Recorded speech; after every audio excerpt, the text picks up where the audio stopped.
spoken myself. If I go someplace, I'm going to say, hey, not only am I in a chair, but I'm also blind. So I need your guidance to push my chair to the table. And then I'll wait for my party to come to me, such whether it's my mom, my dad, or anyone else that I'm having lunch or dinner with. So it goes into self advocacy. So I think this is a very good webinar. Thanks, Ron and the two ladies for putting this on. I think this is a very, very cool topic. Yeah, you're so welcome, Ted. So You, really Ted. quick, everybody, we're at 4:24. We could probably do 2 more questions and comments on this topic, but then we're going to need to shift to our last segment. This is Cynthia. I wanted to comment really quickly on Go something ahead. you said, Naomi. I just Hi, loved Cynthia. it. It resonated with me so much. You said that I'm going to be me no matter what. Yes. And I think as blind people, especially in dating, we try so hard not to embarrass ourselves, not to show ourselves as looking any type of way, of course. We don't want to be socially awkward, and I understand that. But like you, I've come to the point of which now I don't care. I'm going to do Cynthia. I'm going to look like Cynthia. I'm going to behave like Yes, Cynthia, no matter if ma'am. I'm on a date or sitting down with my children. And I think when you get that authenticity, like Ted was saying, there's still people who want to be with you. You don't have to try too hard, I guess is what Even I'm more trying to so say. when you're Be authentic. you. Yeah. Be you. And, if I want to eat a whole cheeseburger, I'm not going to eat half and pretend like I'm full. I'm going to eat the whole cheeseburger. And so, things like that. And so I think, especially as blind people in a lot of different aspects, but I'm going to touch on dating now, we want to be wanted, and we want not to embarrass our potential partner, ourselves, or make ourselves look awkward. And of course, you don't want to do anything socially awkward or gross, whether you're blind or sighted. But what I'm saying is, don't be like a try hard, because I think sometimes that comes across as fake. And that person any real person, I think, will pick up on that. And you're not going to be able to be in a relationship with that person, because they were like, well, you were like this when we were dating, and now you're a different person. Who are you? So I'd rather be me all the way through. And I think that builds more meaningful relationships. That's all I wanted to say. It really resonated with me. Thank you for that, Naomi. Of course. Thank you for sharing that, Cynthia. I have a question for Ron. Is he back on? Yes, I am. Mr. Ron, this is Danielle. Yeah. When you met your wife, can you if you don't mind sharing, what drew her to you? Well, because she you is sighted, just heard correct? her speak. I'm talking about Miss Cynthia there. My wife was a high school teacher in Channelview. I was actually speaking at a youth conference in San Antonio. My wife taught cooking. And initially, we, after my presentation, I talked about, lessons I'd learned in my adjustment to blindness. And she came up to me afterwards and she told me about this bright 10th grader she had. She says she's a brilliant young lady, but she doesn't know what to do in the kitchen. She's got a very protective family who take care of her, but she wants me to teach her how to cook, and that was Cynthia. And I've known Cynthia since she was in 10th grade. And oh wow, I did not know that. Yeah, when my wife and I got married, Cynthia and her family were at our wedding. So yeah, love you, Cynthia. But I think part of that was, I was blind, but I was in front of this group of high school students speaking about life choices and living with the consequences of your life choices. And, the projection that I put out there was a confident person. And, and I don't care, blindsided, in a wheelchair, whatever, if your confidence goes beyond you. Yes. And Thank you for asking that, Danielle. But I think that was the initial part because I spoke about my adjustment to blindness, going to Chris Cole, learning how to get the foundation down to live my life independently. And I felt comfortable enough to stand in front of a room of people I couldn't see and talk to them about these life choices. We did have one hand that was raised before Cynthia chimed in. Terry Ann. Yes, that was me. Yes, I ma'am. put Go it ahead. down because I was thinking you were going to go to No, your. I want to make sure we pulled you in here. Go ahead. You had Okay. something to share. Well, I have never been married. I am 71 and a half now. I dated briefly when I was in graduate school 100 years ago. And the guy that I dated, he it was shortly after I had started graduate school, and he just followed me everywhere. And I mean, I just couldn't. I had no privacy. I mean, he just, oh, I just want to be with you all the time, and I want to date you because I'm really impressed with you. And I said, well, I don't want to date somebody because you're impressed with me. I just want to date you because you're who you are. But I also need some some privacy too.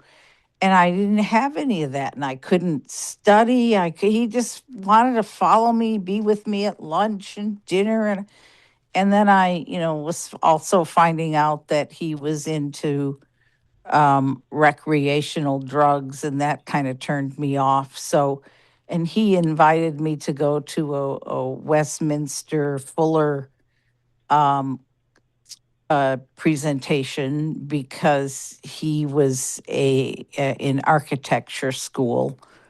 But I said, no, I really think I'm not interested in that. And then I didn't see him after that. And I honestly, I haven't dated anybody since. I don't know. I haven't I haven't really been so interested in all these years, 50 years later, and dating and starting a relationship. I've often wondered what that would be like, but it's just not been a part of my lifestyle and who I am and that kind of thing. And so that's kind of where I am. There was another guy who wanted to, he invited me to his room because he was losing his vision. He was from Iraq, and he wanted to know, well, that's what he said. He wanted to know some things, how he could function as a person who was losing his vision. Well, we're sitting in his room, and all of a sudden he's running his hands through my hair. I said, I think that I would like to go back to my dorm because I don't think that's really what you have in mind. And so that was the end of that. And that wasn't supposed to be a date, but I think he had ulterior motives in mind anyway. So that's my experiences. Thank you for sharing, Terry. Can I chime in? Yeah, and then we're going to have to move on after this last comment or question. Yes? Yes. Yes. Hi. Please go ahead. Hi, everyone. My name is Sarah, and I'm from Canada. Let me tell you a little about my vision background, and then I'll tell you a little about my relationship. I have a condition called optic atrophy. When I was born, something about I died for a few seconds or a minute, and during that time when I died, they tried to revive me. They gave me too much oxygen. And by the time they were reviving me, I had a very high fever, and that fever killed my optic nerves. So today I see blurriness 24/7, and I have problems reading fonts. At that time I could read size 8 font. Now it has to be 24 size font. Other than that, if you meet me today, unless you ask me to read something or I sit in front of a computer, you can't tell if I have a vision impairment. So when I started dating, I met my husband through a telephone. It doesn't exist now. A telephone dating app. Actually, it wasn't an app. It was a telephone thing where you call people. The guys had to pay, but the women were for free. So when I met him, I didn't disclose. I was thinking to myself, should I disclose my vision or should I not? I decided not to. So during the year and a half when I was dating him, before we got married, I didn't tell him till he got attached to me. And then when he got attached to me, before we got married, I disclosed my vision, the whole thing to him. But at that time, he was too attached to me, he couldn't let go. But today, he still holds that against me because I can't drive. And he actually drives me everywhere, like my personal chauffeur. But we've been married for 37 years today, and it's going well. Great. And the truth is all about loyalty and trust. That's all I have to say. Thank you for sharing. Thank you. Yes, thank you all for sharing. Hey. Good topic. And I will just say and add that there is somebody for everybody. And so the key for me is to not look for people. It's just when you don't look, that's when you look, you find the wrong things. Well, I think Terry Ann brought in one other aspect that is not always that we don't always address, is that she hasn't been necessarily interested after, in those years. She, what she said was after that dating, she just chose not to. And hats that's off a choice to you too. for having that. Yeah. It's a choice. That's right. Yeah. It is. And peace, I will tell you, 2 years of being single, I have had the most peace ever that I've ever had in my whole life. So Good. That's so great. Thank All you right, all so much. we have arrived at the last segment. Victoria, we'll let you get started on this. Time-wise, we are at 4:36. All right, so we'll keep it short. So, well, this one too. This is, this is just practical tools for sustaining connection, right? In those. So, actionable tips, coping mechanism, and communication strategies for everyday success, right?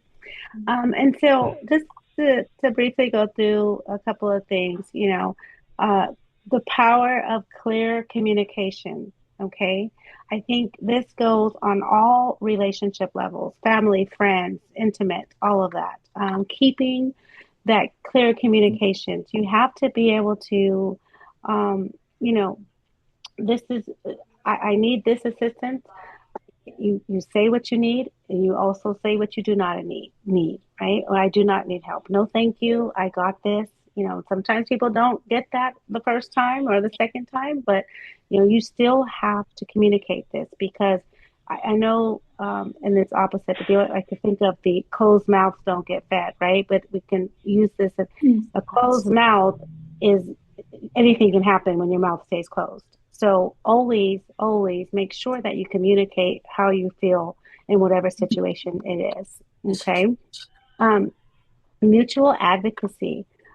So I know sometimes, and I even say this sometimes, I'm tired of educating, right? I shouldn't have to spend my whole life educating people. The reality of it is that we actually do. Because if we do not educate others on what, the way that things should be, especially the goals, we need to make these people our allies without being overbearing, right? But we have to educate. If somebody grabs you the wrong way, are we just going to sit there and let them grab you? No, we're not. And you can't sit there, don't freaking touch me. That's not going to work either. No. You have to actually educate in a very peaceful way, right? Because that's just the nature of what we have to go through. Some of the things for our social, the outings that we have with our friends, family, loved ones.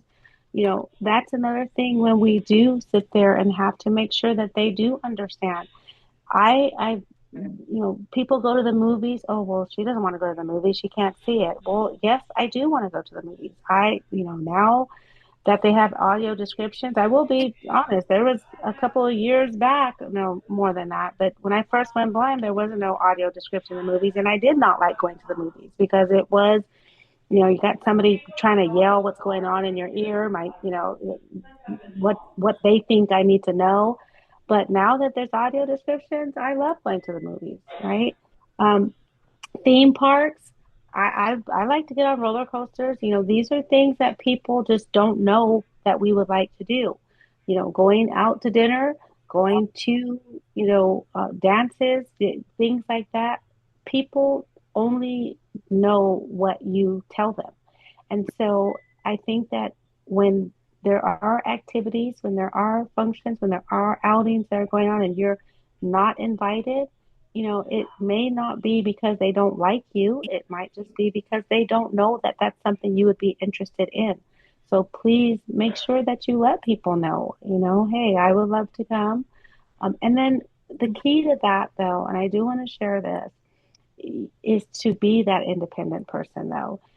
Nobody wants to take somebody along with them where they have to babysit and treat like a child, right? So if they have to feed you and put the spoon to your mouth and do all these things, like, no, I don't want to do. And that's not, as a blind person, I wouldn't even want to be with another blind person where I had to take care of them, right? So we do need to have our own independence, that confidence that we need. Gain those skills. If you don't have them now, it's okay. You can gain them. But confidence is the key to being able to be a part of, society, being around others. Those are just a few things that I have. I have so many others, but for time's sake, we'll go ahead and Ron, we'll turn it over to you. Well, thank you. And you covered some good points there that a lot of this comes down to good communication. Yeah. And you have to know what you want, be able to express that. You want to engage socially with people. You want to do things. They need to know what you need, what you want, because otherwise they can only guess. Um, I know when my wife Mindy and I, when we started dating, yeah, we went to the movie, and before audio description, she was leaning over, whispering to me, well, Tom Cruise, he came out, he did this in this scene, and whatever, and which worked well, like, unless it was a big time action movie. I said, don't even try to describe that scene, because all you hear is all this cars and everything racing and fighting, but she would try to fill in what she could, and it worked well.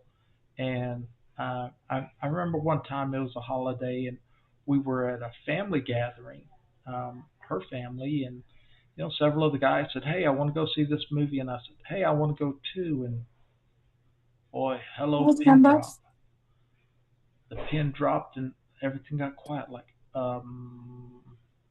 okay. And I'm not knocking them. I love my family. And I call my wife's family my family too, because they are. But there was just an awkward moment early on that they didn't know how to react. I said, "Hey, look, y'all just got to tell me a little bit about what's happening." And they felt very awkward with it. And like I say, this family, um, so good communication both ways. You know, they knew my independence, and that didn't matter.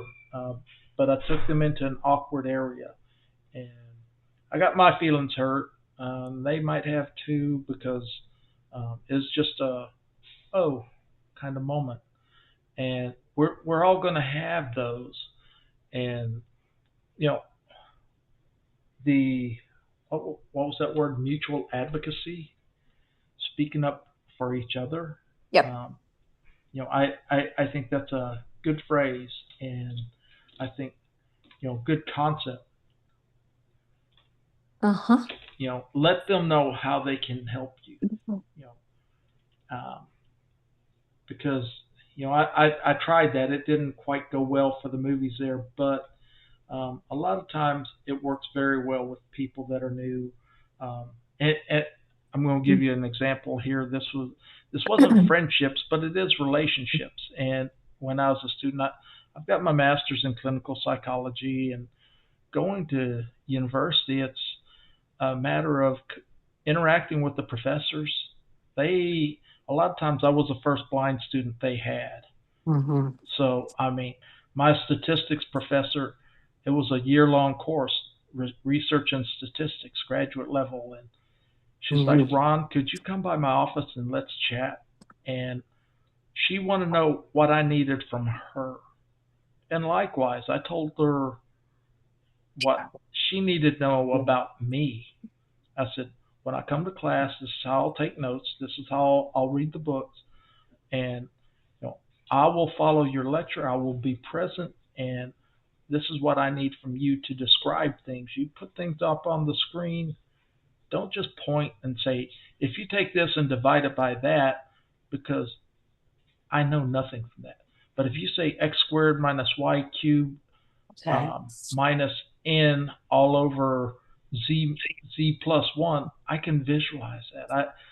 If you can describe it, I can visualize it. And she told me later, I made her a better professor, but that comes from mutual advocacy. That came from good, clear communication.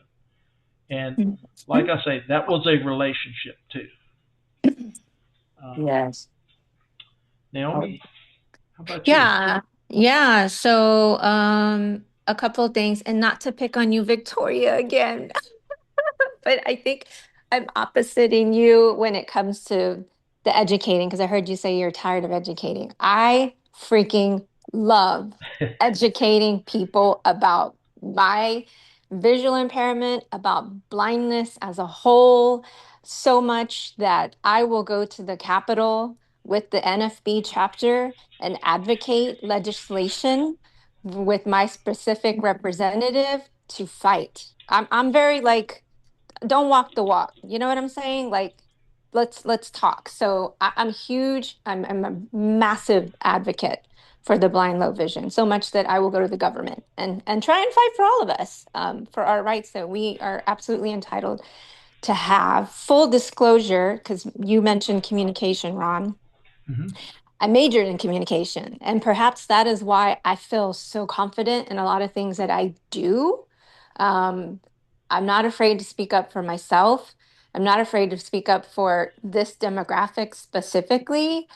I love telling people my story. I love telling people, yeah, I don't see what you see, or I can envision, but I may not have the actual sight. Well, what happened to you? This is what happened to me. Oh my gosh, what can you see? What can you do? I love telling people my story. Love, love, love, love, love, because this world will not accommodate me. I have to figure out how to accommodate it. And slowly, there are things happening for myself and for us as a whole, but I will to the death advocate for myself and others that are similar to me. All done. Audio now unmuted. So. All right. Okay. Well, thank you. That's it, Naomi?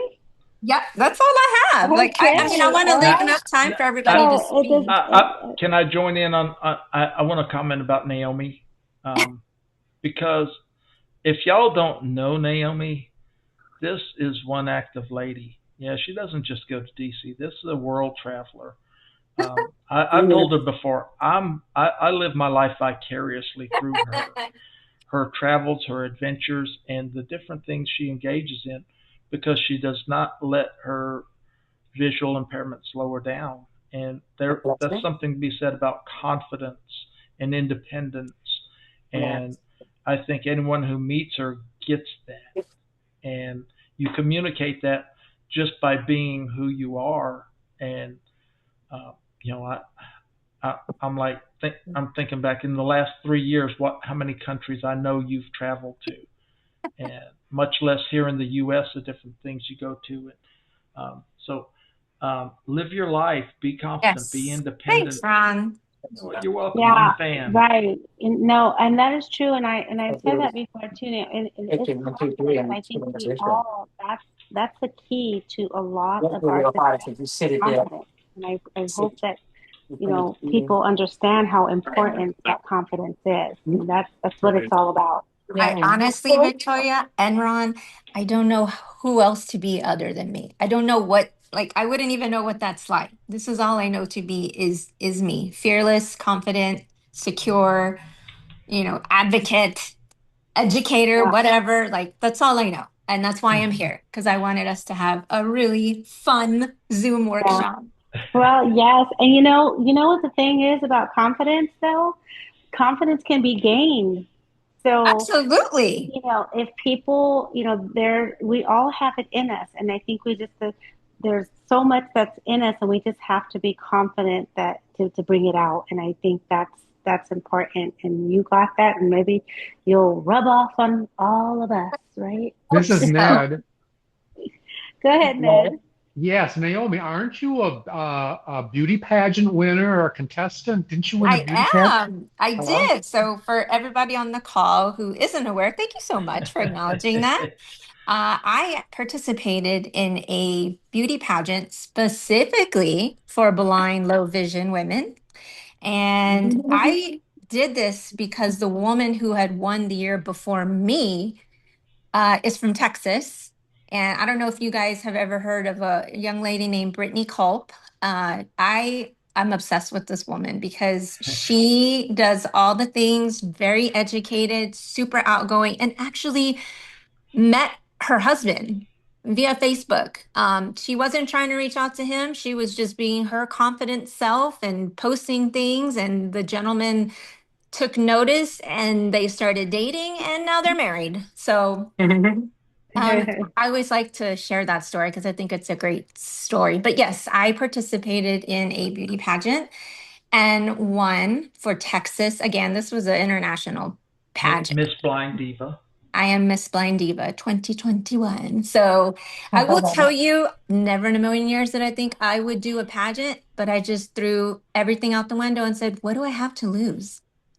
A title? Right. Okay, fine. No big deal. I did it, whatever. I'm Right. fine. But A title that you never had anyway, so you didn't Yeah, even lose that. exactly. Yeah, so you didn't Exactly. even have to lose. So Right. that's something I never thought I would do, but I did and I won. So thank you for acknowledging that, Ned. Yeah. Awesome. Awesome. Okay, do we have any other comments? Anybody have anything they would like to contribute? Anybody who we haven't heard from? Maybe somebody that's sitting quietly. I see it. iPhone iPhone 2. 2 has their hand raised. I don't know who that is, but if you want to unmute, feel free. Hey, Victoria. Yes. It's Chris from Dallas. It's Hey, been a Chris. while. It's been Hi, a minute. Chris. Yes. But I just want to thank you all for putting this workshop on. And for me, as someone who was born, visually impaired, even though it may, people may think, oh, he's got it figured out. He's born with this. I've struggled with a lot of the same issues that you all have been talking about, specifically, trying to navigate the world of, dating and my friendships are in a good place. I have really good circle of friends. And I think for me, the thing is that I go back to something that everyone has talked about. Self-esteem is just critical. I mean, you have to have a really good self-image of yourself. And I haven't always had that. And that's something I've had to work on. I am so happy that you are, Chris. And I love you, Naomi. I wish you were in Dallas. I'm in Dallas, and so I'm like this is a real go-getter person. I know Ron and I know Victoria, but I just thank you so much for doing this. Absolutely. If you want, we can FaceTime at some point. Sure. Okay. Sure. Ron has my. I've got his contact information. Ron has my contact. I'm glad you're here, info. Chris. I smiled when I saw you'd registered. Okay. Well, thank you. Thanks for being here with us. Thank you. Absolutely. Audio now unmuted. We've got a couple others. Sailor was next. Yeah, I want to thank y'all for putting on this workshop. I just want to say, I mean, from, you know, convincing our families we're okay to dating to like advocating for ourselves, it made me feel better that I'm not alone struggling because it is a struggle. I was born blind all my life. But yeah, thank you so much. And Naomi, where do you live? I live in Houston. Yeah, I live in north part of Houston, Magnolia area. I know some of us are in Houston, some of us are in Kingwood. Transportation's more limited. That's a big struggle, but hopefully Transportation's a self-driving thing for cars all will of us. come. Yes. Yeah. Yeah.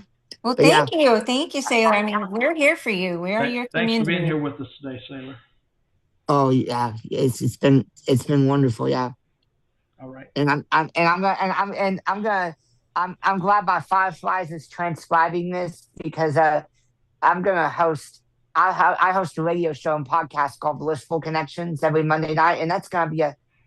I'm gonna create some similar topics for my podcast with this. So yeah. All right. Awesome. Audio now unmuted. Thanks, Sailor. And we have Vanessa Campbell. Hello, everybody. Vanessa. Hi. Hey. So I'm Vanessa, and I'm in Georgia. And the program was a really good program. Thank you so much. Myself, I am married. I met my husband years ago through his cousin. We dated for a while. This is when I was really young, when I was 17. He was 22. He was in college. So he said, Vanessa, you're a distraction. So we went our ways. Like 25 years later, he said, he was in the DC area and I was in New York City. And he said, "Can I come and take you out to dinner?" And I said, "Okay." And it was just history from there. We're married now.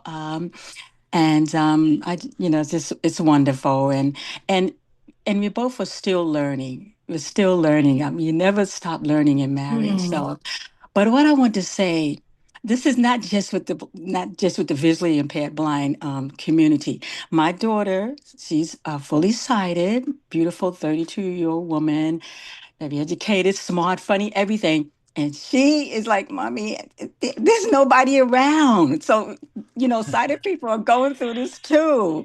Just the other day, she was she was saying, and I said, well, it's different now. We're in a different, from when I was younger, it is different. You see these young people, and it's just a different world that we in. So it takes time. And I said, God has someone special for you. And your mommy's a praying mommy. So God has someone special for you. It's going to take a little time, but don't worry. But I just wanted to share, it's not just this community. It's a lot of people are, also waiting around and going through the changes, the emotions and all of that. Yeah. Thank you. Wow. Yeah. Thank you so much, guys. Thanks, Thanks for joining us, Vanessa. Vanessa. Thank you. Thank you for sharing. Well, we appreciate everybody being here. Yes. We do have a door prize, and you have to be present to win. So y'all are in the running just because you're here.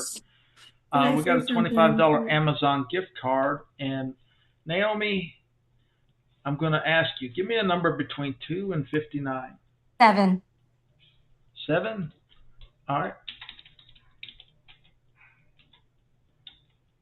Is Gloria here? Gloria Henry? Gloria. All right. Give me another number between 2 and 59. 17. Oh, yay. I was going to say that one. That's a good one, Naomi.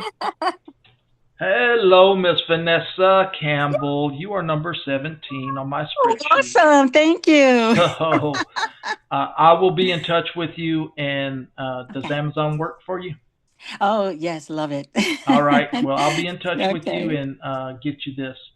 All right. Well, we appreciate y'all being here with us. And I apologize for myself dropping off. I have had internet issues today. So thank you. It's fine. We made it work. Thanks to Victoria and Naomi and their awesome selves here because they rock. Yeah. And if y'all don't know them, you should. And Linda Faust has left the meeting. I appreciate y'all. Yeah. Thank you everyone again for taking time out of your Saturday for us. This was really fun. I enjoyed it. Thank you. All right. Haven. Left the meeting. Y'all take care, and we'll Take see you at the care. next workshop. Good. Okay, bye Thank you. everyone. All right. Bye. Bye. Bye, Mr. Ron. Thank you, everybody. Have a good weekend. You too. Bye, bye, everyone. Bye. Bye, y'all.